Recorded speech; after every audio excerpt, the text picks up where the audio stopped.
today we're really diving into something fundamental, aren't we? We are. It's a question that I think challenges every director out there. How do you consistently get performances that go beyond just words, that feel truly alive? Yes, that undeniable presence. Exactly. What makes an actor so compelling you just can't look away? What gives a scene that truth? Mm-hmm. We're going to focus today on the absolute bedrock of that truthful presence. It's a principle that, honestly, once you master it, it can revolutionize how you shape behavior on set. Absolutely. So forget for a moment about just eloquent dialogue or, big emotional displays. Right. The deepest truth, the core of compelling presence, it isn't in what a character says. It's in what they tangibly, actively do. Precisely. And that's what we're here to talk about. Doings. Now, these aren't just vague ideas floating around in an actor's head, not intentions. Doings are active, intentional behaviors. They are the visible, the physical externalization of a character's relentless internal pursuit of their objective. So like a bridge. Think of it exactly like that, a tactical bridge. It transforms the character's raw internal emotion into observable strategic behavior. It's how that abstract inner world stops being abstract. And becomes visible. Visible, legible, and crucially for you, the audience, profoundly engaging, impactful, undeniably real. It's purpose made manifest.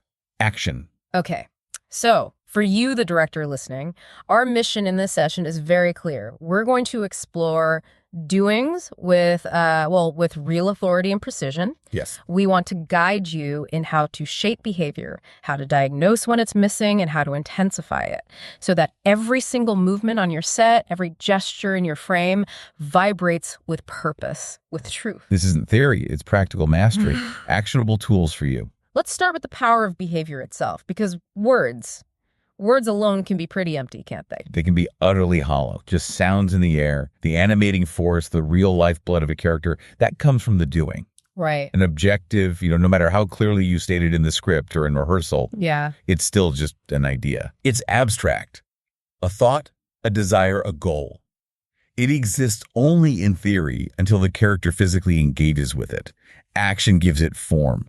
It gives it substance. It's like the difference between someone saying, I'm furious. Exactly. Saying, I'm furious versus watching them slowly, deliberately, maybe crush a paper cup in their hand without even looking at it. Which one tells you more? Which one do you feel? The action, definitely. It lands differently. That's why compelling cinema, truly captivating stage presence, it's always found in what is done. Behavior becomes the pulse of that character's existence. It's the proof of their inner world. And these doings, as you call them, they're not just random stuff, like fidgeting. Absolutely not. That's a crucial distinction. There are never superfluous movements, not random fidgeting, not arbitrary gestures, not nervous tics. That's usually just the actor's own stuff leaking out. Okay. No, doings are active, intentional externalizations. They represent a relentless, visible pursuit of what that character absolutely needs to win. There are tactical choices made visible. It's almost primal, isn't it? We understand people through what they do. We're wired for it. Think about watching a child have a tantrum before they can even speak properly. You know exactly what they want. From the stomping, the flailing, the grabbing, you understand their objective through their doings. So the audience, they're not really interested in what the actor feels inside. Not fundamentally. Feeling is internal, it's private, we can't read minds. What truly captivates an audience, what pulls them into the story, makes them complicit. It's what the character is actively doing to get what they want. That makes sense. Action is story. Doings communicate profound need without a single word. They let actors externalize their intention without resorting to clunky exposition or just saying how they feel. Which feels much more real. It elevates the performance way beyond just showing emotion. It transforms it into a tactical, observable reality. It's the visual language of storytelling. It bypasses the intellect, speaks right to the gut. Like you said, the difference between I'm in pain and watching someone, try to tie their shoe with a tremor in their hand. Precisely. The tremor, the fumbling with the lace, the clenching jaw maybe, that lets the audience discover the pain. They participate in understanding the character's truth rather than just being told. Okay, we've established the power of visible behavior. Let's get really precise now. What exactly are doings? How do we define them so clearly that we can use that definition on set? Right. Let's nail this down. A doing, at its absolute core, is a physical action executed with undeniable purpose. Undeniable purpose. Okay. It is the concrete, physical manifestation of a character's psychological and emotional drive towards their objective. And this is critical. Doings must be sharply differentiated from busy work. Busy work, like the fidgeting we mentioned. Exactly. Or random handling of props. That's often just a distraction, maybe the actor's own discomfort or a lack of clarity about what they're actually fighting for.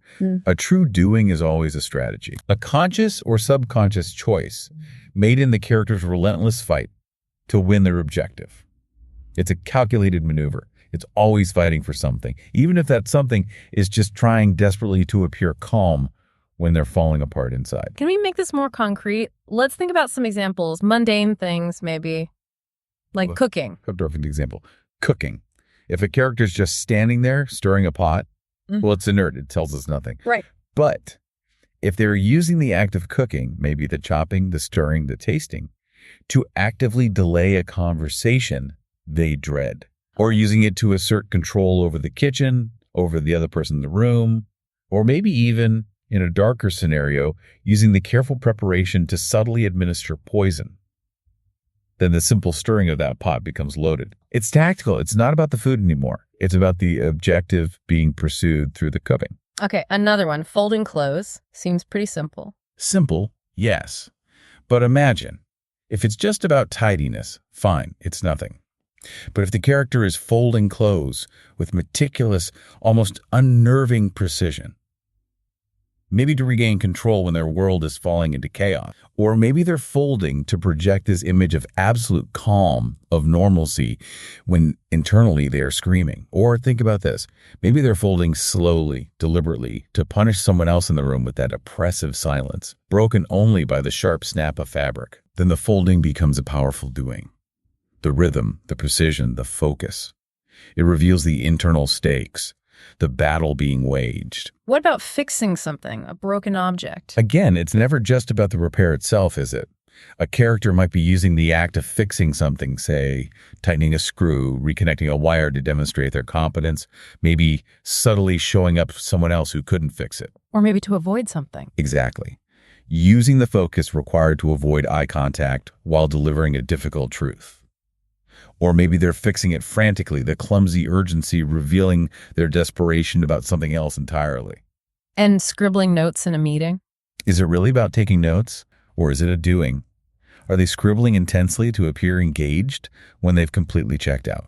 Or planning something else? Or secretly formulating a plan, using the notepad as cover? Or are they looking down, scribbling furiously to avoid confronting the person sitting opposite them? These aren't accidental gestures. They're not random. They're choices. Precise actions.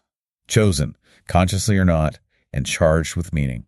Each one reveals the internal stakes, the drive, the objective.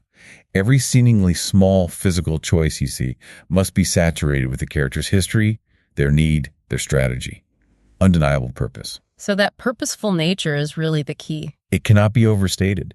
Doings must be purposeful, never random. They are the physical embodiment of the character's need. They make that abstract inner world, which is otherwise invisible, completely legible, tangible. It makes emotion tactical. That's a perfect way to put it. Yeah. It makes emotion tactical. It gives you, the director, and ultimately the audience, a clear, unmistakable window into the character's internal landscape. You don't just guess at the feeling. You see the fight, the strategy, the manipulation, the desperation. You see the objective in action. Exactly. This is how emotion becomes active, observable, compelling. Without purpose, it's just movement, just noise. With purpose, it becomes story.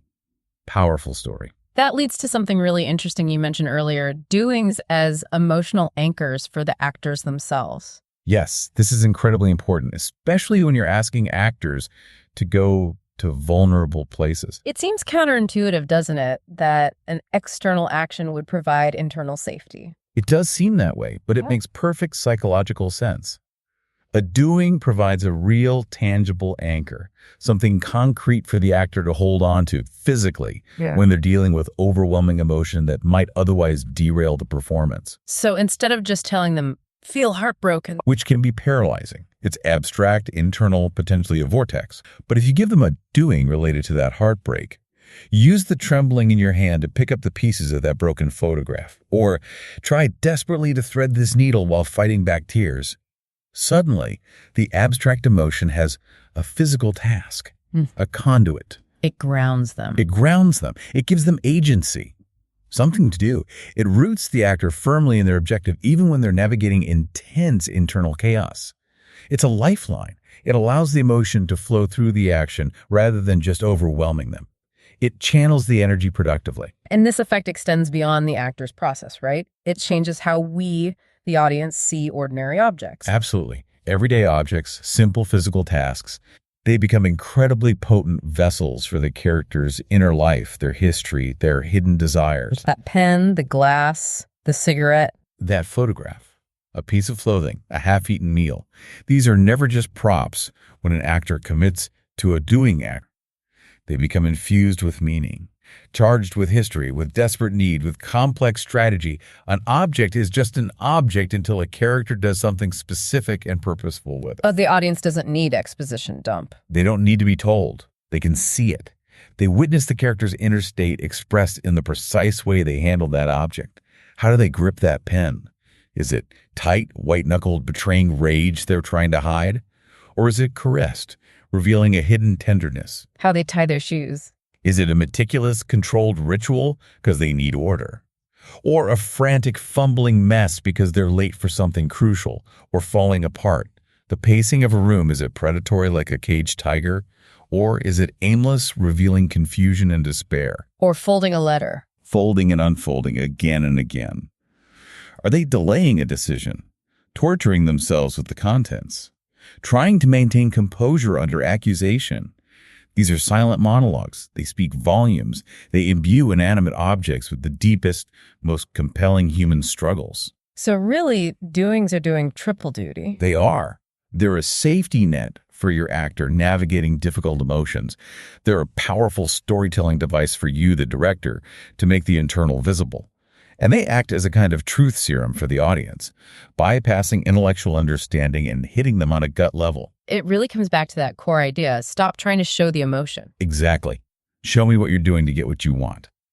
That shift in focus from passive feeling to active pursuit transforms everything. It makes the invisible struggle powerfully, undeniably visible. Which brings us squarely to the director's role in all this. You're not just observing, you're actively shaping this. Critically, your role is active. You are the architect of behavior on your set. You are the engineer of the emotional architecture of the scene built through action. Not passive at all. No. Every movement, every choice your actor makes, that tiny flicker of a lighter, the way they adjust their collar, how they place a cup on a table, must be saturated with intention. Your duty, your responsibility is to push actors beyond mere fidgeting. Which you said is often laziness or avoidance. It is. Fidgeting is often laziness, a cop-out, fear dressed up as busy work. It's a smokescreen of movement designed, consciously or not, to disguise a lack of genuine, active pursuit of the objective. You have to see through that. So my job is to build the physical world, the actions around their psychological struggle. Precisely. You craft each action as a deliberate strategy in their relentless pursuit. It's not about making things look busy or naturalistic in a vague way. It's about weaponizing behavior in service of the objective. Weaponizing behavior, I like that. Like the glass of water example. Exactly. A glass of water is never just hydration. In the hands of an actor with clear intention guided by you, it becomes a tool. It could be a weapon. Maybe they grip it like they want to throw it. It could be a peace offering, extending it slowly, carefully.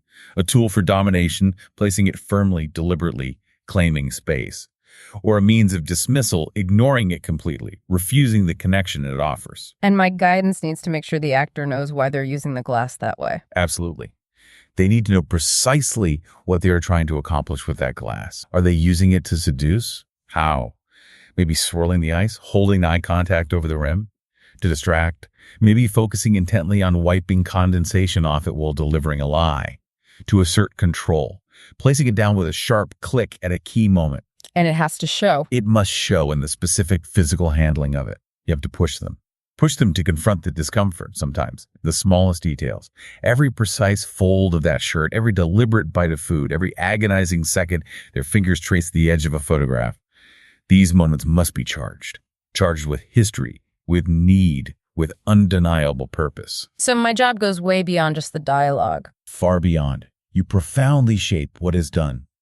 And you do it knowing that the truth and power residing in action, in behavior, resonate far more deeply, far more permanently with an audience than any monologue ever could. Action is character. Let's connect this directly to tactics now. How are doings the actual vessel for an actor's tactics? They are the public expression of private feeling, yes. But more specifically, they are the vehicle for tactics. They allow actors to externalize their strategic intention without having to spell it out in dialogue. Creating that tension you mentioned. Exactly. That fantastic, honest tension between what is being done physically, what is being said verbally, or sometimes even more powerfully, what is being deliberately not said. The silence, paired with a potent doing, can be deafening. So a doing can manipulate, provoke, protect, distract, seduce, intimidate, undermine, even destroy. All without a single line of dialogue needed to explain the tactic. The doing is the tactic in action. Can you give examples of how different doings embody different tactics, maybe shifting power? Certainly. Let's take the objective to assert dominance. One character might achieve this by slamming a door upon entering a loud, forceful tactic. Okay, very clear. But another character, pursuing the same objective, might achieve it by closing the door with almost imperceptible softness, gently clicking the latch, establishing a chilling, quiet control, implying a threat or a secret. Same objective, same general action, closing a door, but vastly different tactics executed through the specific doing, creating entirely different emotional voltages and power dynamics. Okay, what about seduction? If the objective is to seduce, tactic, subtle physical invitation, doing. Maybe slowly peeling a piece of fruit, making eye contact while bringing it towards their own mouth, or perhaps offering a piece. The sensuality is in the action, the deliberation. Or the collar fixing example. Right. Fixing someone's collar, letting the fingers brush their skin, holding their gaze just a fraction too long, using proximity and touch as the tactic, embodied in that specific doing. It invades space, creates intimacy, subtly challenges boundaries. And then the opposite. Objective, to punish. Tactic, veiled threat or psychological discomfort. Doing, meticulously cleaning a knife maybe? The unnerving precision, the focus on the blade speaks volumes without a direct threat. Or the cabinet slam. That's a great one. Slamming a cabinet just loudly enough to rattle the room but not actually break anything. It's controlled aggression, impact without explosion, turning passive aggression into a performance art through a specific calculated doing. It punishes through unease, through implied violence. So the doing is the tactic made manifest. Precisely. And crucially, doings are not static. They have to react. They must evolve. What do you mean? The more the character's objective is blocked, the more obstacles they face, the more the doing must transform. It has to reflect the rising stakes, the increasing pressure. So if something starts controlled, it might unravel, might become unhinged. A fast, efficient doing might become frantic, clumsy. Stillness, initially a tactic for control, might suddenly erupt into volcanic, uncontrolled movement as the pressure becomes too much. The behavior has to change with the circumstances. You must teach your actors this. Stakes reshape behavior. Think of pressure transforming coal into a diamond or crushing it into dust. The doing must reflect that transformation under pressure. It's a living barometer of the character's internal struggle against the external world. It cannot stay the same if the situation changes dramatically. That makes perfect sense. Which leads us to what happens when doings are missing. How do we spot that as directors? Oh, the symptoms are usually quite clear. You'll see it in flatline readings, where the words just sit there disconnected from any real intention. Vague blocking, too. Vague blocking, absolutely. Actors just sort of drifting, moving, without clear purpose. And often you'll see emotional overreach actors trying to push the feeling, trying to show you how upset or angry they are, but it feels ungrounded because there's no anchor in action. They're acting the emotion. They're indicating emotion rather than actively pursuing an objective through behavior. They're focused on the feeling itself, not on what they're doing with that feeling to get what they need. The audience is just left watching someone try to feel something. And the audience feels that disconnect. Immediately, they disengage. Without purposeful, tangible action grounding the performance, the scene loses all urgency.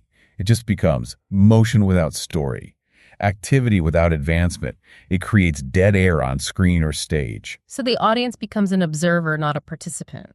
Exactly. They shift from being leaned in, complicit in an active struggle, to sitting back, merely observing someone else's internal state. And that's boring.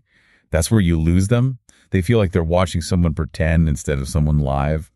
The illusion shatters. So my job as director is to spot this meaningless movement.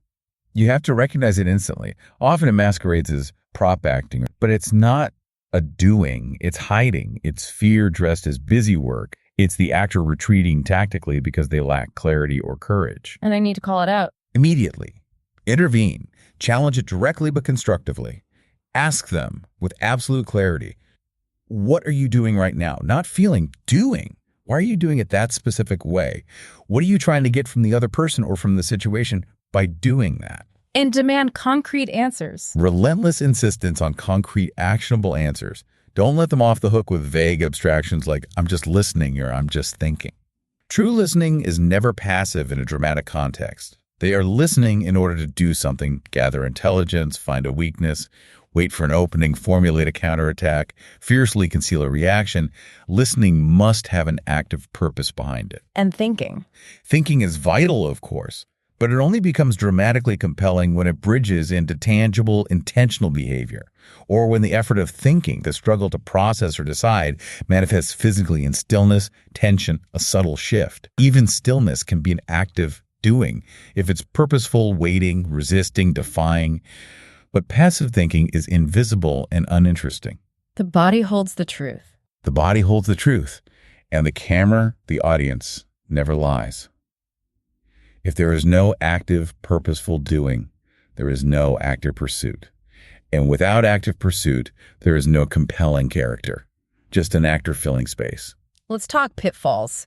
Even when actors are doing something, it can go wrong, right? What are the common traps? Oh, certainly. A big one is when doings feel forced or theatrical, inorganic. You can tell the actor is performing the action rather than it emerging organically from their character's genuine need and objective. Like it's stuck on top, not coming from within. Exactly. It feels superimposed for effect, maybe something they saw somewhere else or think looks cool, rather than being rooted in the truthful pursuit of what that character wants in that specific moment. The audience spots that artificiality instantly.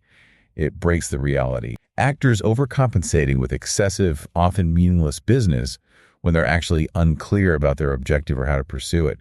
This is not a doing. It's hiding again. It's hiding. It's fear dressed as busy work, motion without story. Think of someone wiping the same spot on a table over and over for no reason, stirring a drink endlessly just to fill the silence, tapping a pen, fiddling with a cufflink. It dilutes the urgency of the objective. It clutters the frame and creates that dead air we talked about. It distracts the audience from the real struggle because often there is no real struggle happening underneath the busy work. It signals a vacuum where clear intention should be. Okay, what's another pitfall? Repetition without evolution. This is insidious. It's when a doing remains static, unchanging, even when the stakes are rising dramatically or the character is facing significant obstacles. Like the person still calmly arranging pens while their world collapses. Precisely. A true doing, as we said, is alive. It has to react to pressure. It should evolve, transform, intensify, or even disintegrate as the character's internal state shifts and the struggle escalates. If the objective is harder to win, if the obstacles mount, the physical pursuit must reflect that. Like the tightrope walker example. Exactly. If the wind picks up, their movements must adapt, become more tense, more focused, perhaps smaller, or they fall. An unchanging doing in a changing situation signals a performance disconnected from the scene's dynamics. It feels false. It cheats the audience of witnessing the genuine impact of pressure on the character. So again, it comes back to me, the director, demanding justification. Absolutely paramount. You must constantly, rigorously demand justification for every significant physical action. Ask, Why did you take that drink then? Was it to calm yourself before you spoke? Or was it a passive-aggressive move to make the other person wait? Why stack the papers? Did you stack those papers meticulously to regain a sense of control that you felt slipping away? Or was it purely to distract them from the lie you were about to tell? Why light the cigarette? Are you lighting that cigarette to project confidence, to intimidate? Or are you doing it because your hand is shaking and you desperately need something to do to mask your terror? If the actor cannot give you a clear, objective-driven answer, Then it's clutter. it's clutter. It's camouflage. It's noise. It must be cut, replaced, or refined until it serves the character's active pursuit. Behavior, remember, is a weapon in the character's fight. You cannot allow your actors to waste ammunition. Remind them relentlessly. Acting without purpose is acting out of fear. And fear without strategy is just noise on screen. It accomplishes nothing for the story. Okay, let's shift to rehearsal. How do we actively work with doings in the rehearsal room? Rehearsal is where you forge these connections. It's where you transform potentially mundane gestures into sharp tactical maneuvers, into weapons for the objective. Instead of a vague direction like just, drink from the cup sometime during the scene, you give a specific tactical command, use the cup to dominate him. And that changes everything for the actor. Instantly. It imbues the simple action of drinking with purpose, with stakes, with strategy. The cup is no longer just a prop. It's a tool in a power play. How they lift it, where they place it, the pace at which they drink, the eye contact they make or break while doing all of it becomes charged with the objective to dominate. So, specificity is key in direction. You must insist on it. Never settle for vague gestures or generalized actions. And a powerful coaching technique here is simply verb it. Attach a strong, active verb to the doing that clarifies the intention. Instead of hold the pen, direct them to use the pen to threaten or use the pen to dismiss. Instead of fold the shirt, direct, fold the shirt to control her or fold the shirt to soothe yourself. That clarifies the tactic immediately. It empowers the actor. It gives them absolute ownership of the moment and transforms the doing from background noise, from wallpaper, into a potent weapon in their tactical arsenal. It makes the objective concrete and playable. What about using real tasks in rehearsal? Let actors practice their objectives while engaged in a real physical task. Encourage improvisation with objects relevant to the scene or character. Like arranging flowers while trying to manipulate someone. Perfect. Give them the task. Arrange these flowers. Give them the objective. Subtly get information from the other person without them realizing it. Then watch. Observe how they use the flowers, the thorns, the water, the act of arranging itself as tactical maneuvers. How does their interaction with the objects shift as their objective is blocked or as they try different tactics? This is where authentic, surprising behavior is discovered. You also mentioned the power of contrast. Immensely powerful. A calm, controlled doing performed amidst intense emotional chaos can be devastatingly effective. It creates enormous tension. Imagine the stakes are life or death. Bombs might be falling metaphorically or literally, and your actor calmly, meticulously folds a handkerchief. The sheer incongruity makes the audience lean in. They're mesmerized by the friction between the external calm and the implied internal storm. So find the friction. Encourage minding that friction. Stillness in chaos. Precision during heartbreak. Unexpected tenderness during rage. This contrast is where truly gripping, layered, unpredictable performances reside. It's far more compelling than just matching the emotion with the action in an obvious way. And finally, pushing the doing under pressure. Yes. In rehearsal, push them. Have them repeat the doing while you intensify the stakes, increase the obstacles, apply more pressure, see when the doing snaps, see how it transforms. It's the ultimate barometer for truth.